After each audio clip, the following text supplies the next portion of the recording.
मुख्यमंत्री योगी आदित्यनाथ ने शनिवार सुबह बाबा विश्वनाथ व काशी कोतवाल काल भैरव का दर्शन पूजन किया। मुख्यमंत्री ने यहां से निकलकर आस-पास के दुकानदारों और बच्चों से संवाद किया और उनका कुशलक्षेम जाना। मुख्यमंत्री ने बच्चों की बात की और उन्हें उज्जवल भविष्य का आशीर्वाद भी दिया।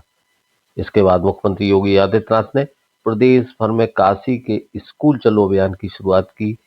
इस दौरान उन्होंने 5 निपुण बच्चों को बैग और किताबें देकर सम्मानित किया। हम पढ़ाएं, उदाहरण देकर के पढ़ाएं, कविता के माध्यम से, गीत के माध्यम से।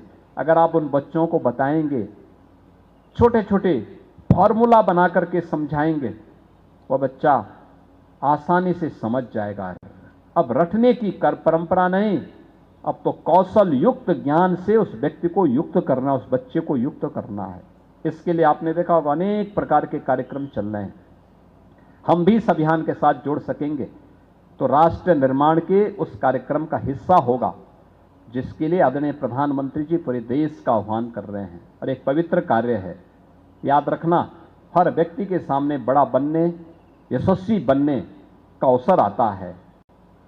जो उस अवसर का लाभ लेता है, उसके अनुरूप अपने आप को ढालता है, उसका जीवन यशस्वी बन जाता है।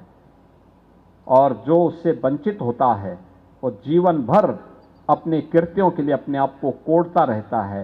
ये कोड़ने का समय नहीं है, यशस्वी बनने का समय है। राष्ट्रीय अभियान का हम हिस्सा बने, हर बच्चे को स्कूल लेकर के जाएं।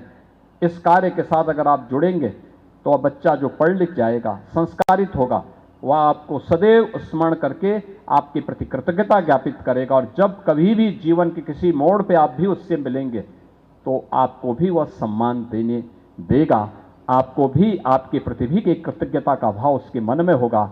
इस विश्वास के साथ स्कूल चलो अभियान के लिए मैं बेसिक शिक्षा परिषद से जुड़े हुए सभी अधिकारियों से कहूंगा, हर बेसिक शिक्षा अधिकारी अपने अपने जनपदों के जनप्रतिनिधियों के साथ भी बातचीत करें। हर बीओ की जिम्मेदारी होती है कि स्कूल चलो अभियान में चेयरमैन हो, ब्लॉक प्रमुख हो, माननीय विधायक हो, माननीय सांसद हो, विधान परिषद के सदस्य हो, महापौर हो, इन सबको भी, जिला पंचायत अध्यक्ष हो, जिला पंचायत सदस्य हो, इन सबको भी सहभागी बनाएं। ग्राम प्रधान, क्षेत्र पंचायत समिति के सदस्य, ये सभी उस अभियान का हिस्सा बने। हर अभिभावक को इसका हिस्सा बनाएं।